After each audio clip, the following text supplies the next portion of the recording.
दोस्तों, आपने कबीर जी का एक दोहा अवश्य सुना होगा, अर्थात गुरु और भगवान दोनों मेरे समक्ष खड़े हैं और मैं पहले गुरुदेव को प्रणाम करना चाहूंगा, ईश्वर को नहीं। क्यों?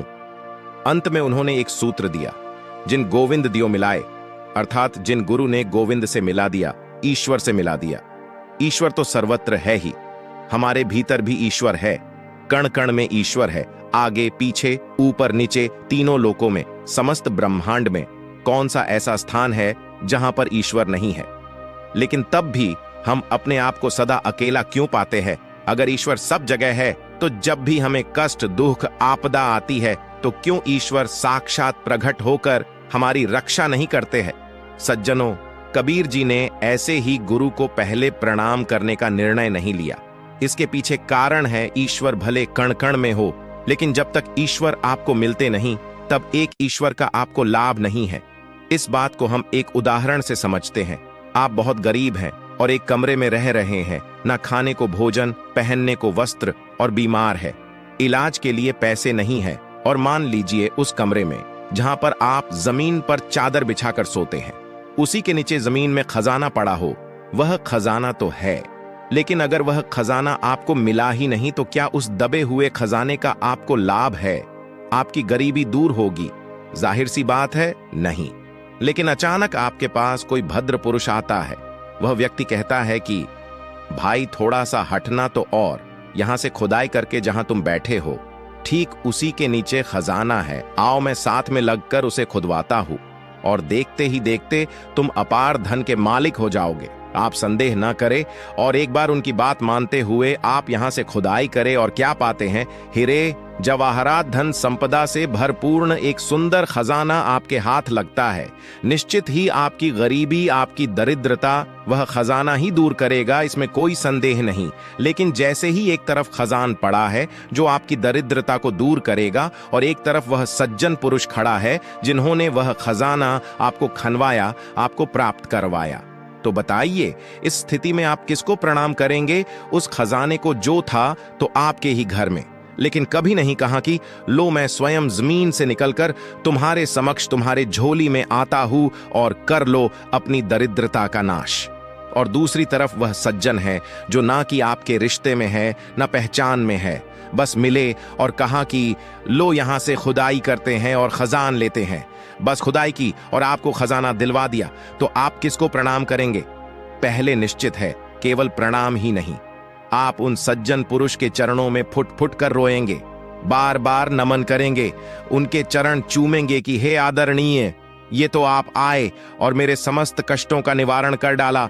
इसीलिए खजान होना बड़ी बात नहीं थी, खजाने का पता लगना और उसका मिल जाना यह बड़ी बात थी। इसलिए सज्जनों, कबीर जी कहते हैं ईश्वर भी तो एक खजान ही है जो कि हमारे शरीर के भीतर विद्यमान था, लेकिन तब भी हम सुख शांति रूपी संपदा से कोसों दूर थे और विकारों की मार झेलते हुए दुखों की दरिद्रता भोगे जा रहे थे। ये तो गुरु की कृपा है कि वे हमारे जीवन में आए और हमारे मस्तिष्क पर विद्यमान तीसरे नेत्र को खोलवाया और भीतर पड़ा खजाना, जिसे हम ईश्वर कहते हैं, वह लेकर हमारे हृदय रूपी झोली में डाल दिया और हमारे मोक्ष का मार्ग अस्वत हो गया। जिनकी कृपा से यह सुंदर मार्ग मिला वह गुरु ही हुए। उन गुरु को भला कैसे पहले हम प्रणाम नहीं करेंगे? ना चाहते हुए भी बरबस ऐसे पावन गुरुदेव के श्री चरणों में हमारा मस्तक नत हो ही जाता है।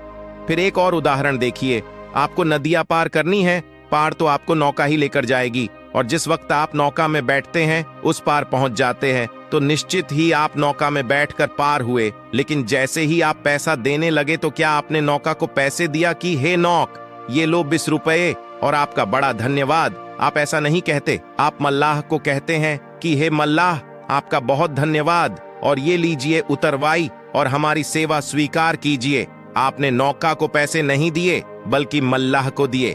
क्यों? क्योंकि बिना मल्लाह के नौका किसी काम का नहीं। सज्जनों, गुरु मल्लाह होता है और नौका ईश्वर है। निश्चित ही ईश्वर पर सवार होकर हमें पार लगाना है, लेकिन अगर गुरु रूपी मल्लाह नहीं होंगे तो नौका रूपी ईश्वर वह भी हमारी किसी काम की नहीं होंगी।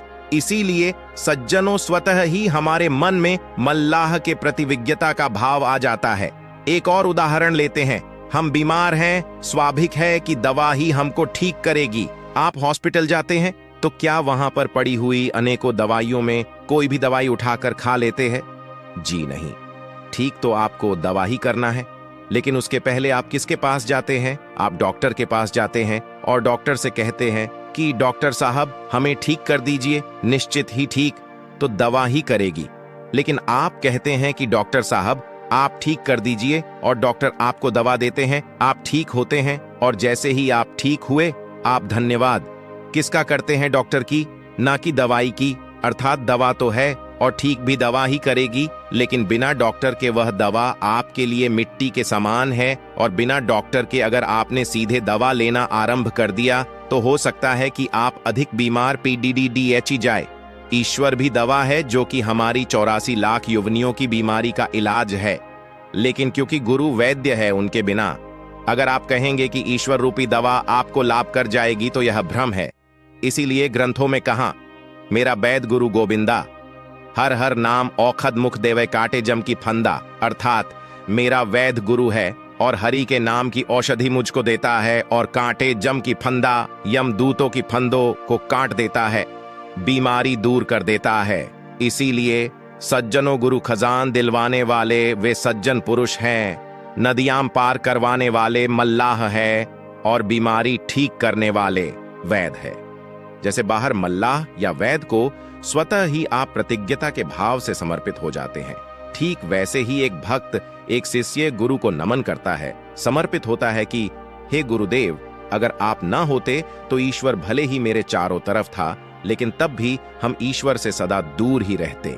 इसीलिए सज्जनों गुरु की महिमा, उसकी स्तुति, उसकी कृपा यह अनंत है। इसीलिए सदा प्रार्थना करें कि हे गुरुदेव, हम कहीं भी रहे लेकिन आपकी याद, आपका स्मरण, आपका प्रेम, आपका दुलार, स्नेह हम हर घड़ी महसूस करें। हर छठ DDDH रोम रोम में ऐसे ही प्रार्थना करते हुए सज्जनों गुरुदेव को मन ही मन नमन करें। और आपसे निवेदन है, यह प्रसंग आपको अच्छा लगा हो तो कृपया अपने दोस्तों के शेयर जरूर करें।